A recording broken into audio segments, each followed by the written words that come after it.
आज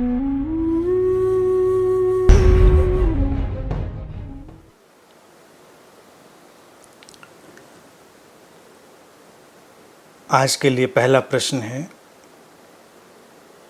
एक मित्र ने लिखा है, आज जो सोशल डिस्टेंसिंग का मंत्र कोरोना इन्फेक्शन को रोकने के लिए दिया जा रहा है और लोग अपने घरों की सीमा में रह रहे हैं, बाज़ार सड़कें सब सूनी हो गई हैं, इस सब के सबसाइड होने के बाद कैसा जीवन होगा समय ही बताएगा। सामान्य होने में वक्त लगेगा बेशक, पर इस बीच कुछ सुंदर बातें भी हो रही हैं।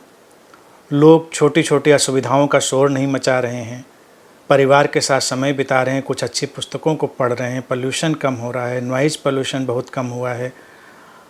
आप जो द्वैत की बात करते हैं वो आज के समय में बड़ी स्पष्ट हो रही है। क्या ये अस्तित्व का कोई खेल तो नहीं? कृपया कुछ कहें।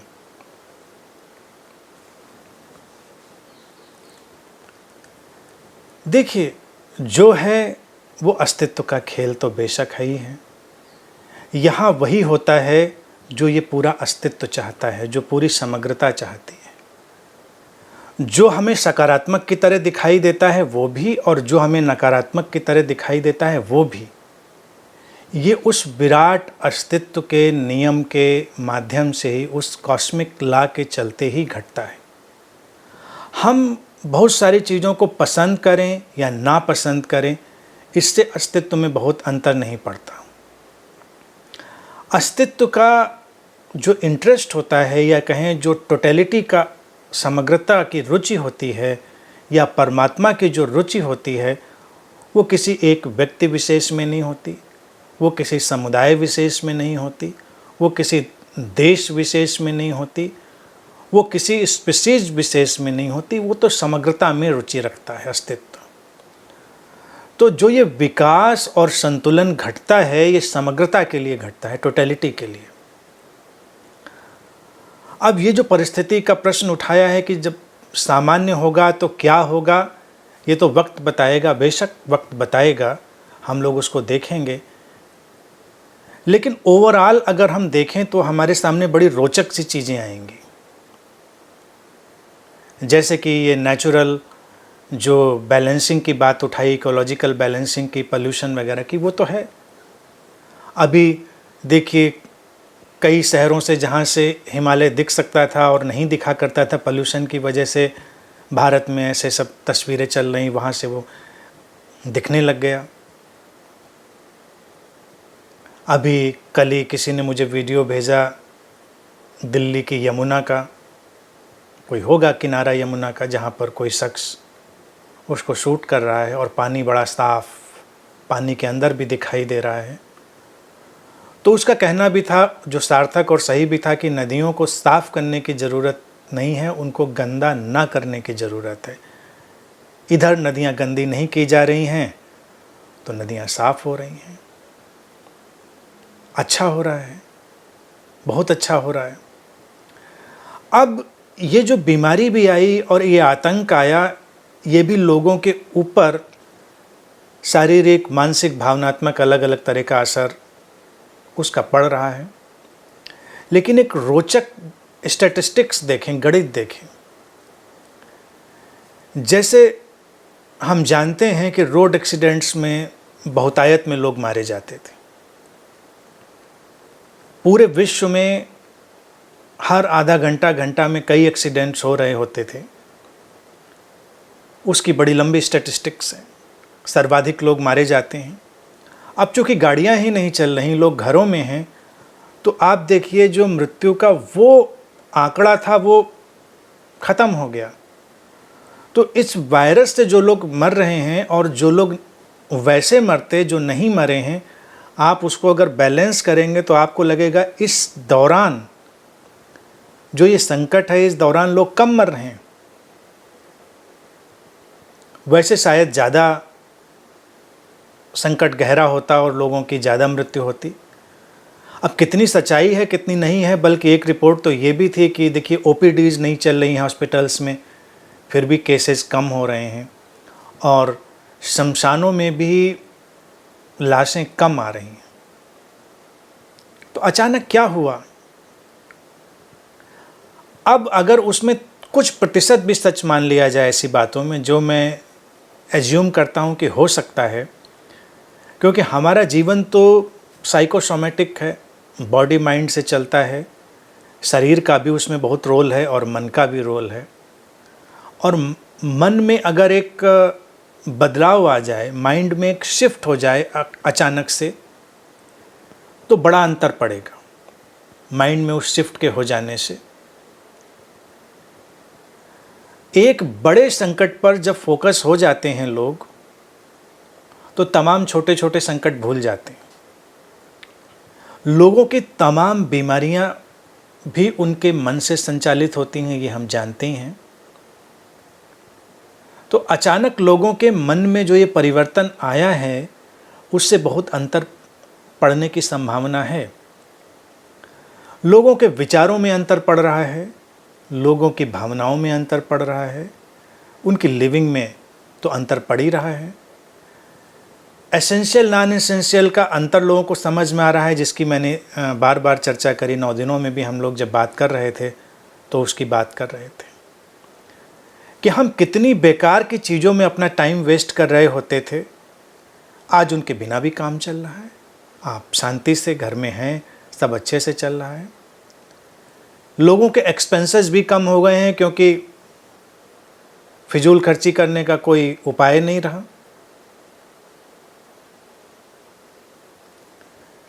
ये सारी चीज़ें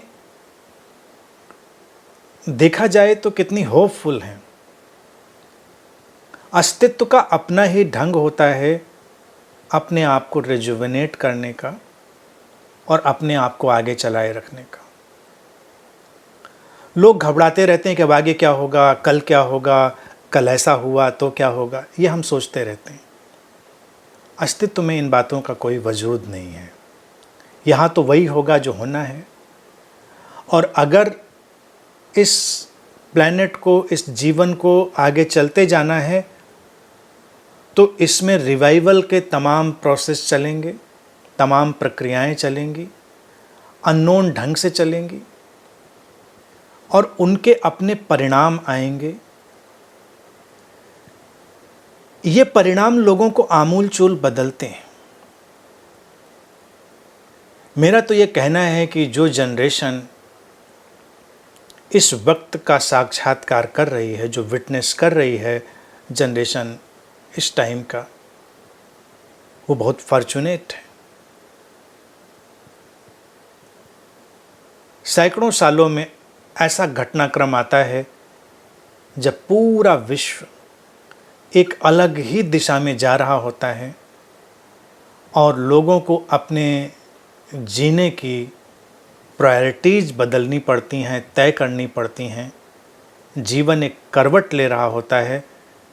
ये कभी कभी होता है। ये बहुत बड़ा ट्रांजिशन का फेज है और इस ट्रांजिशन में बहुत बड़े बड़े बदलाव होंगे, राजनैतिक भी, धार्मिक भी, सामाजिक भी, प्राकृतिक भी, बहुत सारे।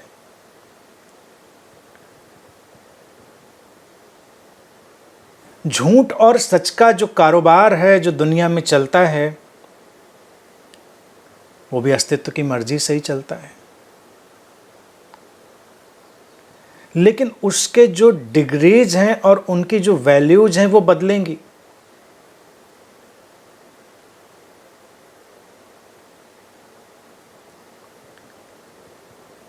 प्रेम का जो महत्व लोगों को अभी तक नहीं समझ में आता था, वो महत्व समझ में आएगा।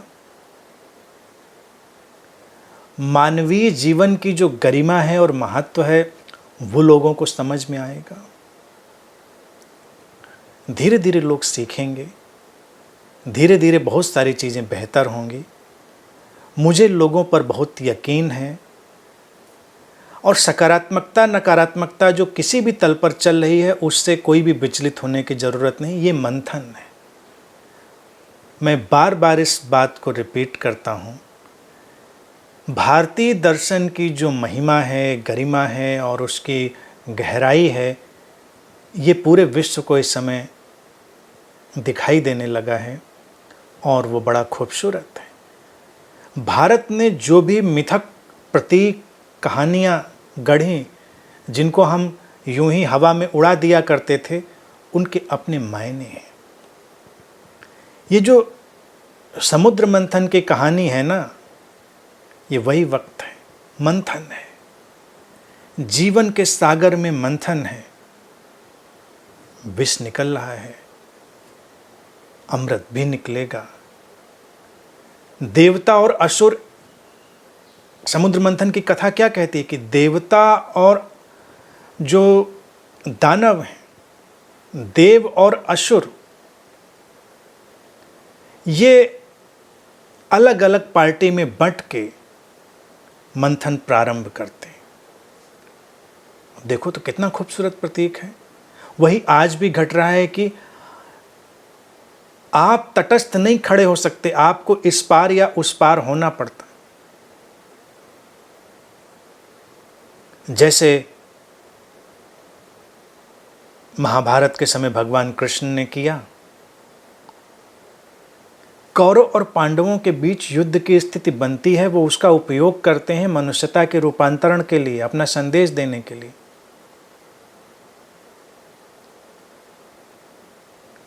पांडव भी दूध के धुले नहीं थे। और ये भारतीय दर्शन की हिम्मत है कि उसने उनकी कमजोरियां, उनकी जो वीकनेसेस थीं, विश्व के सामने बिल्कुल साफ साफ रखी, छुपाया नहीं उनको।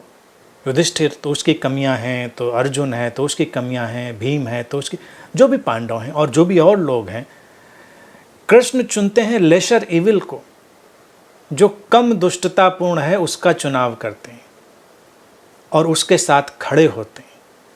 आज भी वक्त है कि हमको लेसर इविल का चुनाव करना पड़ेगा और उसके साथ खड़ा होना पड़ेगा। हर व्यक्ति को उस कृष्ण की भूमिका में होना पड़ेगा, तटस्थ नहीं हो सकता कोई। यानी कि हम तटस्थ होकर कहें कि चलो लड़ने दो, अपने को क्या लेना देना, जो होगा देखा जाए, क्योंकि आप पार्टी हैं, आप उसके भागीदार हैं। युद्ध के खामियाजे आपको भी भुगतने पड़ेंगे। तो जब भी कोई विभीषिका मनुष्यता के ऊपर आती है, आप दर्शक नहीं रह जाते, आप उसके भागीदार हो जाते हैं। और तब आपको लेसर इविल का चुनाव लेना पड़ता है कृष्ण की तरह, और फिर पूरी परिस्थिति को रूपांतरित करके उस पर अपना काम करना पड़ता है। समुद्र मंथन में भी यही कि बटी पार्टियां, देवता एक तरफ, असुर एक तरफ। अब असुर शब्द भी भारत का बड़ा खूबसूरत शब्द है, जो सुर में नहीं है, जो लय में नहीं है, जो रिद्म से थोड़ा टूटने लगा है, उसको हम असुर कहते हैं। असुर कोई ऐसा नहीं कि राक्षस है, वो बहुत बड़ा इंटेलेक्चुअल हो सकता है, बहुत बड़ा ज्ञानी हो सकता है, बहुत बड़ा धार्मिक हो सकता है, कोई भी व्यक्ति हो सकता है। असुर वही हो जाता है जो रिद्म में नहीं, नेचर की कॉस्मिक लॉ की जो रिद्म है उसमें नहीं है, जो प्रेम, शांति और करुणा की रिद्म में नहीं है, वो असुर हो जाता है। और फिर ये मंथन चलता है, मंथन में भी बहुत कुछ होता है और इस सब के परिणाम आते हैं। उन परिणामों को सभी को सामना करना पड़ता है, आप उससे अछूते नहीं रह सकते। तो आज के वक्त में बहुत बड़ा परिवर्तन हमारे सामने है और वो आएगा। मैं इसको सकारात्मक दृष्टि से ही देखता हूं कि वो सारे लोग सौभाग्यशाली हैं जो इस परिवर्तन के साक्षी हो रहे हैं। तो हमेशा लेसर इविल का चुनाव करें, कम दुष्टता वाली, कम नुकसान वाली परिस्थिति का, कम नुकसान वाले पक्ष का चुनाव करें और फिर आगे चलें।